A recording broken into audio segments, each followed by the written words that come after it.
So yeah, dude, I'm stoked. Thank you to all of you guys for staying up and doing this. What is it, 11 p.m. right now?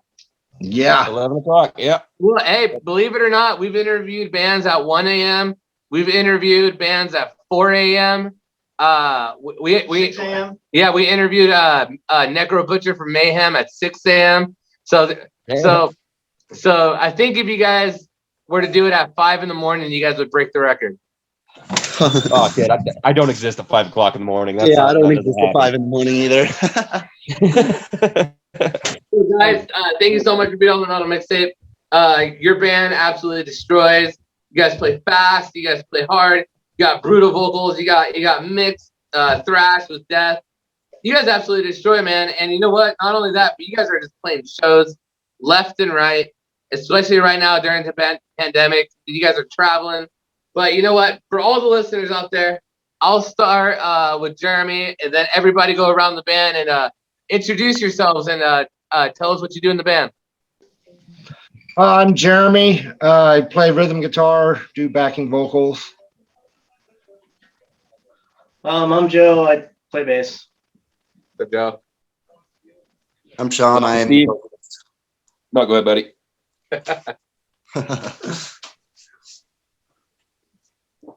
Yeah. What? Oh, yeah.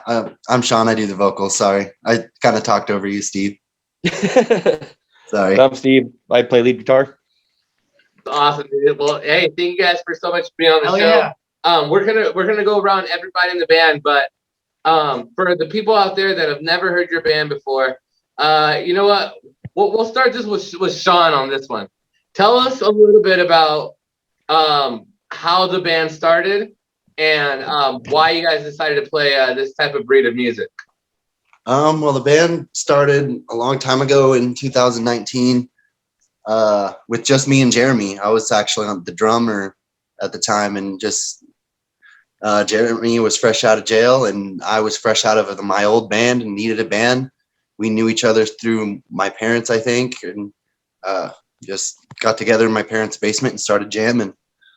And from there, we found the rest of the badass dudes, and couple, I'd say roughly at the beginning of the year, I moved over to vocals, and we got our drummer, who's not here with us right now, but and just been kicking ass ever since, I guess.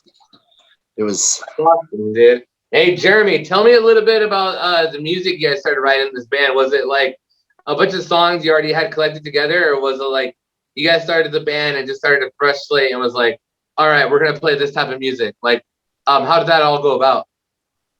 I had the songs that we started off with. I had those already written. Some of them were pretty old. I know I wrote War in 1999. We just released that this year, and but we do have a lot of new material that we've been working on collectively. I think we have 8 more songs that we have loaded on Joe's computer that we're currently learning for the next album. Written in Blood's already been written. We're releasing that here, I think, in a month. We're just waiting on getting the tracks back from mastering, and that'll be loaded up and ready to go. And then we can move on to what we have coming. No, I dig it, man. So what was like your main influence between like the type of style of music that you guys decided to do? You know, because you know it takes a certain aggression, a certain mindset to be able to write heavy music. So what was the influence behind the genres you guys are choosing to mix up and write badass music? Well, we all come from different like metal backgrounds and stuff. I mean, Joe's more like Joe and Jeremy, kind of like the older school style more. I grew up all about like deathcore and fucking metalcore and all that shit. So I also played, and it was kind of weird for me at first, but I mean, we're able to bring all these styles together, and we're creating some pretty cool stuff with it. So yeah, definitely. Would you agree with that, Joe? What? I, I did that on purpose. No bass. So Joe, for people that have never heard your band before, how would you describe the band Repent? Oh, geez. That's That's a tough one. we're Angry. like in a transition period, and like really trying to find our sound. Yeah, angry. Angry is a good one. Fast in your face. Chickadee chugs, bud. Chuggity chugs. Lots of chuggity chugs and widdly whidlies and Gotta love the Whitleys. Well, you know extremely what? When a band first starts out, I always think that they're trying to get to know each other. They're trying to figure out who's good at what. The chemistry and everything. With the new material of the band Repent, can we expect it to be different than your first material? Oh, night and day, definitely. It's quite a bit different. A lot different. The newer stuff is definitely brings all of our different metal backgrounds into one beautiful thing. So it's not just straight thrash, not just straight death. It's a good mix of both. I'm excited for it. No, I do. Would you agree with that, Jeremy? Yeah, the newer stuff has a lot more melody to it, more body, as well as the older stuff is just very basic and straightforward. The newer stuff combines a lot of different elements of the metal scene and metal genres together. Like, for example, there's just more structured riffs, more complex guitar parts, more, especially coming from both guitars. Each guitar is playing different melodies and harmonies and things like that. So the newer stuff has got a lot more action to it, as the older stuff is just kind of straightforward, very, very fast-paced thrash, but it's just not as complex as what we have coming. No, absolutely, man. So I remember you guys saying that the band started out in 2019. That's almost like the beginning of the pandemic. I think the beginning was in March. It was March of 2020. Yeah, But tell me what you guys do during your downtime, and maybe tell me something you guys learned about yourselves, because a lot of bands, there wasn't that pressure of doing shows. There wasn't really a whole lot of pressure of doing anything. So a lot of bands practiced, wrote new music, came out with all sorts of new things. We'll start off with Steve. Is there something you guys learned about yourselves during the pandemic? Just being able to focus on music for a minute. Well, I'm kind of an introvert anyway, so I mean, I like to play guitar for, on average, probably a couple hours a night, bare minimum. And I mean, pandemic hit, and it just gave me an excuse to keep practicing and start studying things that I needed to learn, and it's actually kind of helped out a lot, this pandemic. Absolutely. Oh yeah. But all right, Sean, tell me something you learned about yourself during the pandemic, and what maybe something you improved on. Well, I guess towards the end of the pandemic is when we did the whole me switching from drums to vocals thing. So I learned I could sing, so that's cool, and be a front man, so that was pretty awesome, because I've always kind of wanted to do that, and I just kicked myself in the ass and forced myself to learn. And oh yeah, dude, no, you just got to jump up there and Motley Crue it and just scream, Oh yeah, it's a whole character. It's not me up there. I don't know who the fuck that guy is, but Billy. It's Billy. Yeah, Billy's a whole different animal. I'm just this shy little dumbass, but and then when I'm on stage, it's completely different. So. Yeah, no, I agree. But hey, I always say being a lead singer is so easy. Being a drummer, I always say, is the hardest position in the band. Oh yeah, it is. You're the one. You're basically the conductor. If you're wrong, everybody's wrong. So. Oh yeah, no, believe me, and no, I agree, man. I can't tell you how many times I've messed up playing guitar on stage, but as long as the drummer kept it in beat, It's perfect. But like you said, as soon as the drummer is even off, the whole thing is just off. The vibe is off. Everything is off. And finding somebody to take up your position to play drums, was it hard? Did you want to find somebody like as good as you, better than you? Like, definitely better. How was that transition? It was actually really seamless, man. We already kind of knew who we wanted in mind when we decided to make the switch, because I mean, our drummer's a badass and he can pretty much play anything we tell him to play. So we pretty much had our eye on him for a while. And then when we decided to pull the trigger, we asked him and he said, fuck yeah. So it worked out really good. Hell yeah, dude.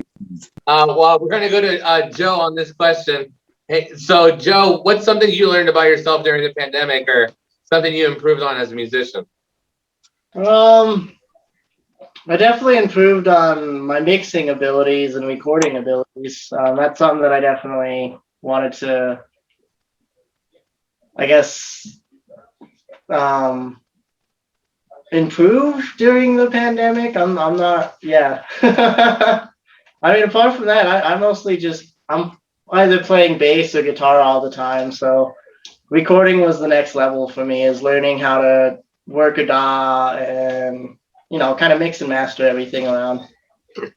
How are you guys recording? Are you guys miking your amps, or are you guys plugging directly in?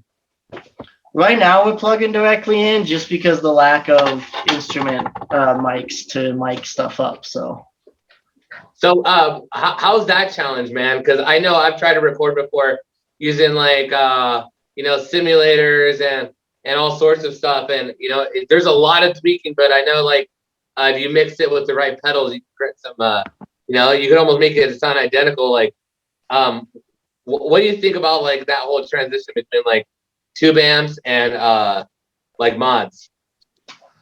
It's definitely a learning curve. I mean, if you get a good enough like plugins and stuff, you can get a pretty decent tone to start with, and then you just kind of go through the motions through it there. But it was a learning curve. And then comparatively, I mean, you still lack the energy that you would get from a full tube amp, but that's a whole different beast. Recording live instruments is a whole different beast than recording just through an interface. So kind of both ways, I guess. You just got to do both. No, I dig it. No, it's definitely challenging. And nowadays, with everybody using Kempers, it's just so much easier to go on tour with than, lugging around all these glass tubes. I can't tell you, I've hit a wrong bump before and broke a tube in my Marshall before. And, you have like these Kempers that people are traveling the world with. So, but yeah, well, traveling too. I mean, I play a dark glass head because it's 5 pounds and it sounds awesome. And that's for bass. Sounds awesome. I mean, these guys have the most heaviest heads ever. Yeah. Oh, God. Yeah, I got a 6505 plus. Nothing, just a fucking brick. That's awesome. That's awesome. So, Mr. Jeremy, what is something you learned about yourself during the pandemic, and maybe something you improved on musically? I don't think it really hit as hard here in Casper as it did at other places. Casper's pretty small. There's barely 60,000 people here. The mask mandate wasn't enforced. And I booked shows all the way through it. I booked a 10-band festival of just local bands here in Casper. And it didn't stop us from doing anything. During mid-pandemic. Yeah, right in the middle of the pandemic, I'm booking shows left and right. So we played probably 6 or 7 shows last year during the thick of it. And for the most part, I think only a couple people actually gave me some shit about it. And the rest of the people were excited and wanted to play, wanted the bands that we played with wanted to play. The people came out. So I learned that falling for a bunch of bullshit wasn't actually necessary. That's a lot, man. That's a lot. That hits pretty deep. And yeah, no, I mean, did you ever, with nothing being closed down over there, did you ever have like bands from out of town, like just commuting to go to Wyoming just to play shows? Yeah, a couple times. We had Hanover Fist come. They're from Wyoming. I think we played a show with Goners UK from Montana. Oh yeah. Yeah, there was a couple bands that traveled down here during the middle of all this stuff. And I mean, Casper just kind of didn't get hit as hard, I guess. All right, I gotta ask this question really quick. I'm gonna ask Sean because he has that banner up behind him. How hard is it to get pot in Wyoming, and how expensive is it? I mean, yeah, it sucks. It sucks, and it's expensive, and it's not the best shit. But I mean, we make do with what we Depends on where have. you go. Give us an It example. kind of depends on where you go. I mean, at least for me personally, it's way harder to find bud than wax is way easier to find than bud, which kind of sucks because I prefer bud personally. So it's Well, that's kind because of you usually I can just extract. You can these guys extract get their bait. shit left to them. Yeah. No, I dig it, man. I just, I've traveled to Utah before, and you can't find it. I don't think you can find it there. I've heard horror stories about trying to score bud there because I have friends in Newcastle. Oh yeah. Oh yeah. Yeah, you're not. That would be a shitty town to try to find some weed in. That would suck ass. That would suck. That is a little podunk town. Nope, just meth for me, thanks. Nah, fuck. Yeah, that's pretty Yeah, much what they told me that too. Steve. Well, if you guys ever come down here, I'll make sure to slip you guys out fat. Hell Well, yeah. I actually, when Sean mentioned that I was fresh out of jail, that was because I was growing pot. Really? And I went to jail for it. Well, how much time to give you? I only got 4 months. I got pretty lucky, but we had 7 plants and they was just about ready to flower. Oh, So, damn. Wait, you got 4 months for 7 plants? yeah, that was it. Which is rare. So that doesn't happen to normal people. Yeah, that was a lucky break. You get caught with 100 year, you get a slap on the hand. Well, see, my business partner in musical chairs is actually a business, and we were growing it in my business partner's basement, and she got busted, and she blamed it all on me. And the judge knew that was kind of bullshit. And I told him, I said, look, man, I'm not even from Wyoming. Why don't you just give me 90 days and I'll do that jail time and get the fuck out of your state? And he said, well, how about you do 120 days and then you can leave? So I did my 120 days and stayed. That's your problem, Jeremy. You should have said, let me do my 30 days and I'll leave. And then he would have gave you 60. Yeah, that's right. But they wanted to. Now you know for the next judge. It wasn't going to work out. Yeah, for sure, guys. Well, all right. Well, we've talked about your music. We've talked about the origin of the band, the influences. Now we're gonna get into a more fun part of the interview. Joe, Jeremy, Sean, Steve, you guys ready? Yeah, Ready. yes. All right. Well, let's keep this as short answers, or sort of short. That way we get through everybody. And all right, we'll start with Steve. Steve, what's the biggest spell you've ever had on stage? Maybe being too drunk, an amp blown. What's the biggest spell you've I ever went had? a long time without strap locks. I almost threw my guitar a couple times. I got lucky and caught it every time, but there's a few times it could have gone. Oh, actually, no. That's I had to borrow a buddy's amp once because mine wasn't acting up, and the cord I was using was too short, and I pulled that fucking thing down. Oh no!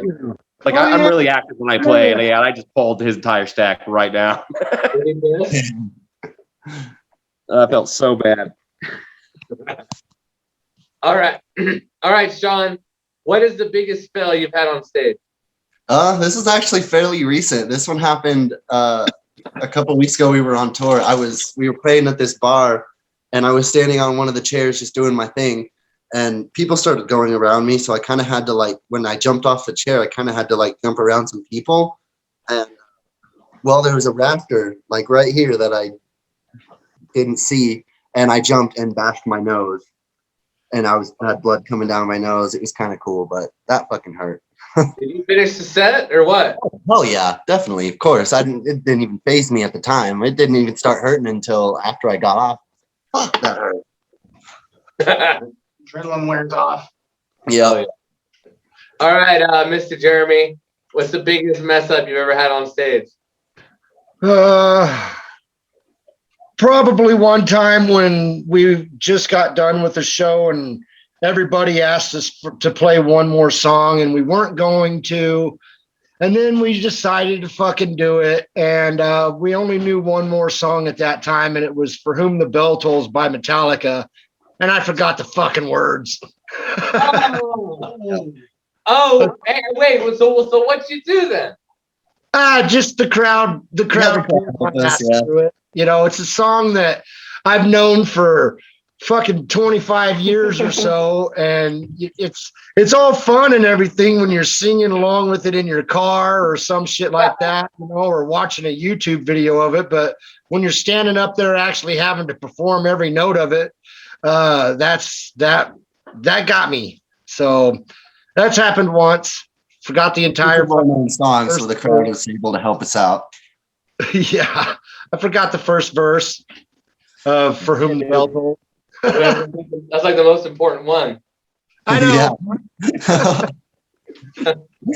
It takes about a minute and a half to even get up to the part where you're singing. So we're all jamming and everything. And then all of a sudden the verse riff kicks in and I'm like, oh shit. Oh shit. I should have been getting ready for this. So yeah, that was a rough moment. I like it. All right, Joe, what is the biggest fail you've ever had on stage, bro? Well, I was super drunk one night. Like super drunk. I don't know how I was standing up. I fell like 2 hours before. I was stumbling 2 hours before I even got up on stage. But I get up there, and one of my staples is I like to do a solo. I like to just play bass and do a bass solo. Well, this particular time, I was so drunk I couldn't remember my solo, so I started playing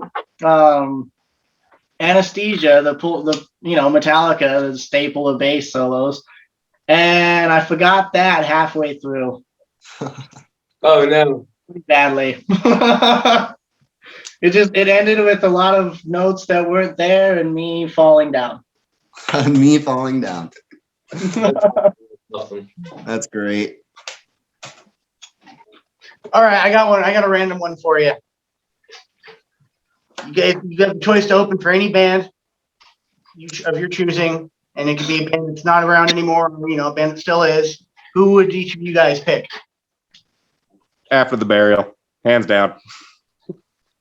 I dig it. Well, actually, kind of funny you mentioned that because I kind of woke up a little bit pissed off this morning because I was having an amazing dream that I got to open up for one of my favorite bands, Ice Nine Kills. And I was having a great dream. It was awesome. They ended up giving us free merch because Joe helped them out with their sound because their sound guy was fucking it up. And it was awesome. And then I got woken up and I was a little upset that I couldn't still sleep and have that dream. So yeah, Ice Nine Kills. I would completely understand being mad, waking up from a dream like that. Those guys are doing some cool stuff. I like how they do like the Crystal Lake stuff and all yeah. And I'm a huge horror guy, so I love that shit. It's amazing. Hell yeah, man. Likewise. Friend turned me on to them and I was like, hey, I like this shit. Fuck yeah, man. Right on. So another random one. This has nothing to do with music. We've got Jeremy and Joe. Oh yeah. All right, Jeremy. This one's for you next. Definitely Megadeth. I thought you were going to say Madonna. Thought you were gonna say Madonna. Mine. That's Joe, Steve. Yeah, you that's know. fine, Steve. No, I've been a fan of Megadeth. I think Dave Mustaine is just the top of the guitar player world for me, and that would be really cool to get to share the stage with them sometime. Oh yeah. All right, Joe. Same question. Metallica. Metallica. Yep. All right. I like it. Got the Megadeth, Metallica. Hey. Okay. Okay. This is quick before Manhattan asks his next question. Just going around. Who's better, Metallica or Megadeth? We'll start with Steve. Metallica. Well, that's a fucking tough one. Fuck you, Steven. Anything pre-fucking Black Album, I go Metallica. Anything after that, I go Megadeth. All right, what about you? Megadeth as well. I'm gonna go Megadeth as well. All right. And Joe's obviously Metallica. So. Yeah. What gave you that idea? Oh, just Megadeth, Metallica, and Metallica over there. Yeah. All right, so completely random. This has nothing to do with music. If you were able to form a tag team with any professional wrestler, alive or dead, who would it be, and what would your finishing move be? Ooh, I don't know any professional wrestlers because I'm kind of lame. So I don't know. This might be. Can I go Nacho Libre? What about you, Steve? Well, I'd probably go The Undertaker. He's my favorite growing up. I mean, I haven't watched wrestling since I was like fucking 10. So Watched it yesterday. the finishing move. I don't know if I was wrestling Jeremy, it'd be the thumb up the butt. I'm definitely checking somebody's oil. I'm giving him the old Andre the Giant thumbs up the rear. Oh, Lord. Wait, What? I don't know. wasn't there a wrestler with that special move? It was fucking McMahon or whatever. The dude with the fucking sock thing, wasn't it? Oh, Mankind. Yeah, I can't fucking remember. That's it. Andre the Giant. Yeah, Mandible Claw. Mandible Claw. Mine would probably honestly, the Undertaker's always been my favorite wrestler, but if I had a tag team with someone, I would probably tag team with Eddie Guerrero, if he was still alive anyway. I can respect that. Love Eddie. Yeah, he was talented. Man, I love it. Who would you tag team with, Captain Manhattan? Sting. Sting? Sting's sick. That's respectable. I think I would tag team with Bam Bam Bigelow or like Rey Mysterio, one of those two. Probably Bam Bam, you know? Good old Bam Bam. Because it wasn't he the one who jumped? No, was it him or Vader that would jump from the top turnbuckle and like land with his head on you? Yeah. Bam Bam did. Yeah, Bam Bam did, right? Vader just did a giant. Oh yeah. He just land on you. You jump off the top rope and smash somebody with your own fucking coconut. That's gotta hurt. It's painful for both of them. I just know it is. Hardcore. All right, we're gonna go around the room. We're gonna start with Jeremy on this next question. If you could choose your death, but it had to be by somebody in a horror flick, who would you choose to kill you, and how would you get killed? Oh man, that's a great question that I've never contemplated before. Oh, I got this. Just wait. Man, I guess that dude from Scream, because I always thought that movie was kind of funny more than scary. So I would go with that. I just wouldn't. I think I could at least laugh a little bit while that was happening. So yeah, that one. All right, let's go to Joe next. You can pick anybody in a horror movie to kill you. Who would you choose to kill you, and how would you do it? Or how would it happen? That's a good question. Honestly, I would probably end up in one of the Saws. Just surprise me with any of those ways. I would surprise you with the pit of used heroin syringes. There you go. At least you can catch the dragon on your way out, bud. Yeah, hey, I'm going out having fun. Fuck it. I was gonna say what I was gonna say for you, Joe, is the Nightmare on Elm Street where he's got the heroin needles. Oh, is there one where you had heroin needles? Oh yeah, he's He had heroin needles as knives, and he kills that girl. That's scary. Yeah, he whips his hands That's out. how Joe's going to die and go straight to heroin. Yeah. All right, Steve. If you could choose anybody to kill you from a horror film, who would you choose and how would they do it? Well, I'm a fucking huge fan of Resident Evil. I was kind of slightly obsessed with it, so I'd take the Nemesis on head to head. I mean, I'd lose, but it'd be fun. All right, Sean. You've heard the question. Answer it. All right. So I was gonna think of some badass elaborate one, but then I kind of just went blank. So I'm gonna go with one of my favorite scenes from Nightmare on Elm Street. When I can't remember her name, but the blonde girl is like, it's from part 3 where they're in the psych ward and the girl gets her head smashed through the TV and he says, "Welcome to primetime, bitch." That would be me. I would get my head in the TV just so I could hear, "Welcome to primetime, Love bitch," it. before I die. Fuck yeah. Hey, Sugarbird, it's your big breaking TV. Hell yeah. I'm gonna watch some Nightmare on Elm Street when I get home. I think I'm gonna do the same. Yeah, Definitely. yeah. Captain Manhattan. The first one's the best. They slowly get cringier as the series goes on, but It they're still does, yeah. By the time you hit part 6, you're like, what the hell is this shit? yeah. What the hell am I watching? Am I on an acid trip? What's going on? He gets more cheesier and starts making more jokes. It's just not as scary. I don't know. Yeah, he loses his scare factor a little bit, but I mean, it's a classic. You gotta love him. Oh, definitely. All right, guys. Our last question before we end the interview, and this is a risque question, but I like asking it anyways. We'll start off with Steve on this one. Who is underrated and who is overrated in the metal world? Oh, there are so many underrated bands. That is a tough one. Holy shit. There's a lot of overrated bands too, in my opinion. Like I'm not a big fan of like Slipknot or really any like new metal. Sorry, Sean. No, it's okay. I've heard it all before. Underrated. Fuck. Guess like bands like the Faceless Rings of Saturn. I don't think they get enough fucking respect for what those guys are fucking doing. Because I mean, on a musical level, they're just incredible. All right. Let's go with Jeremy. Who is underrated and who's overrated?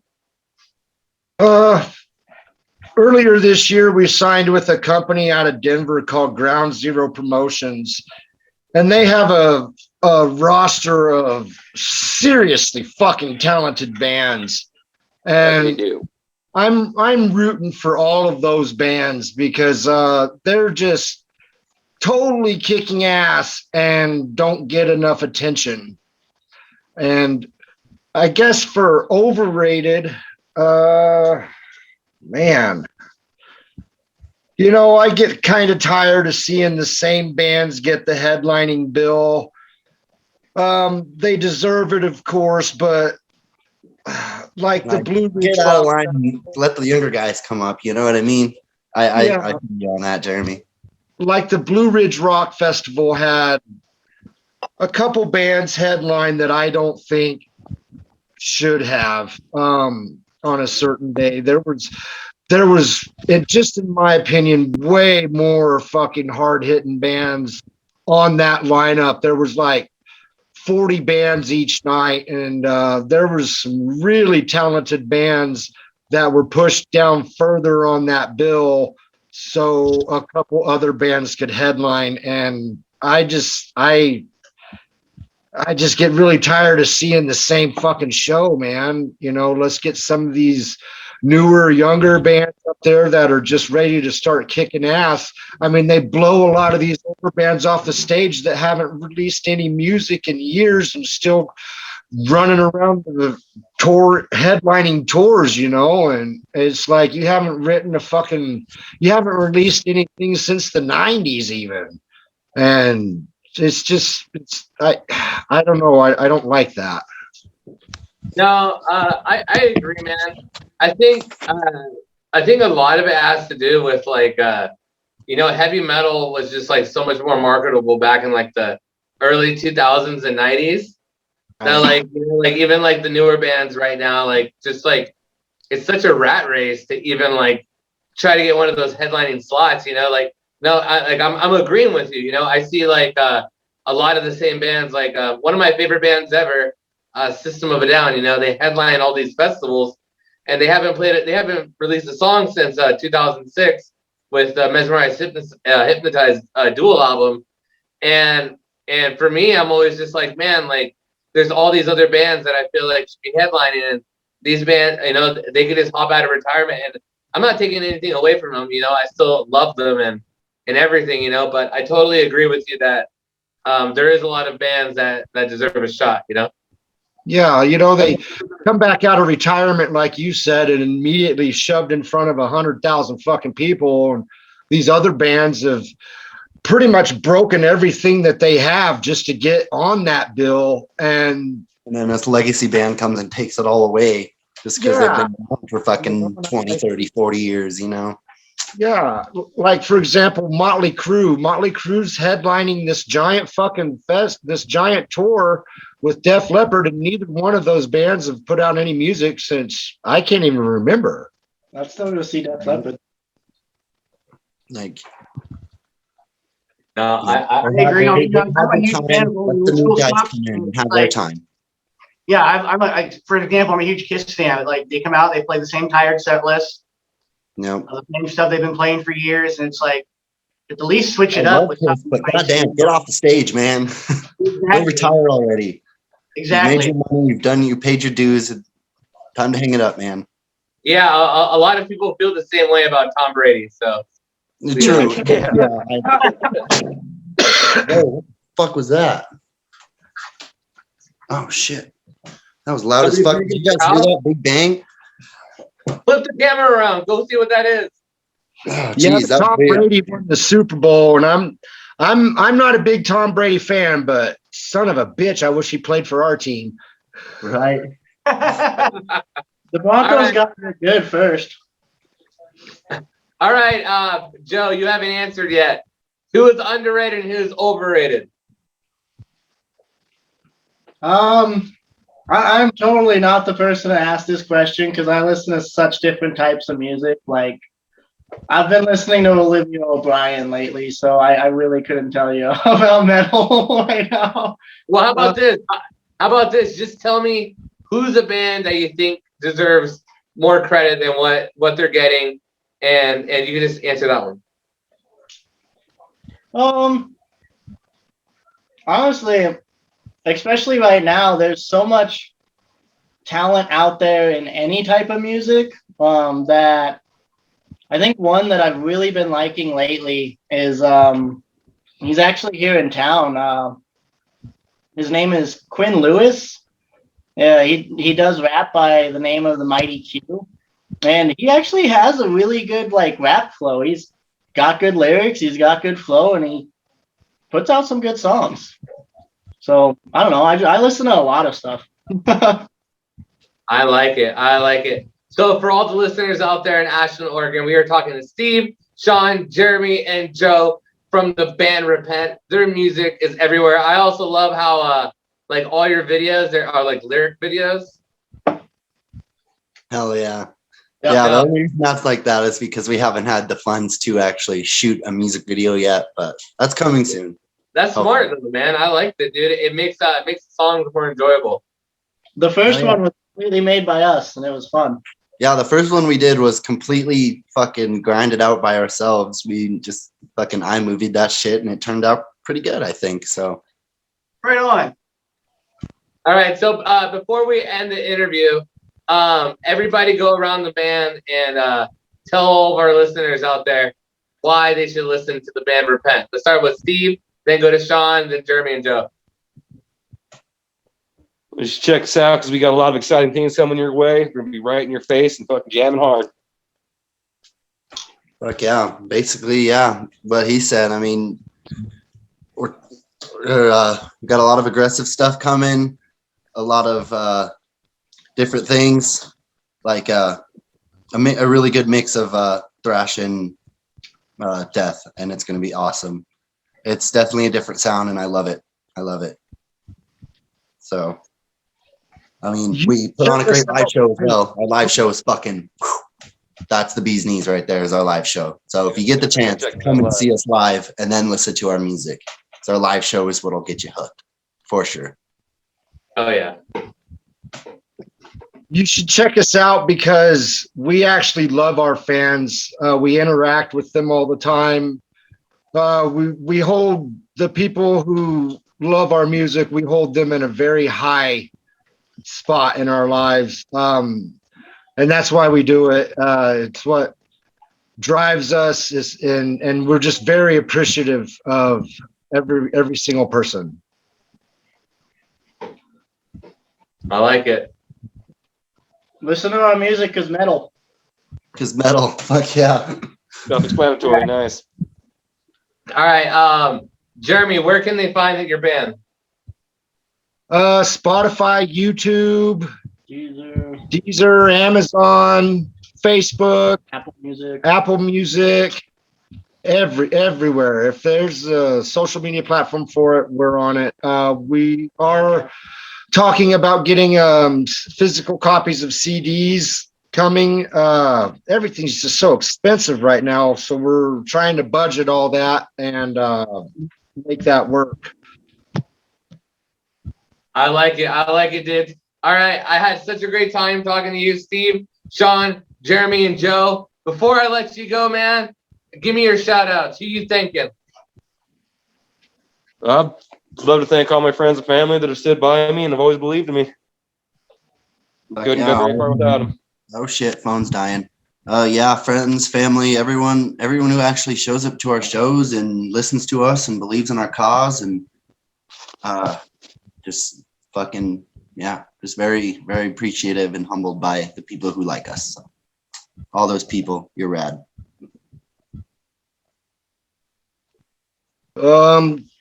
God, my family, my friends, the people who put up with my shit, all of our fans, we really appreciate them, every single one of them.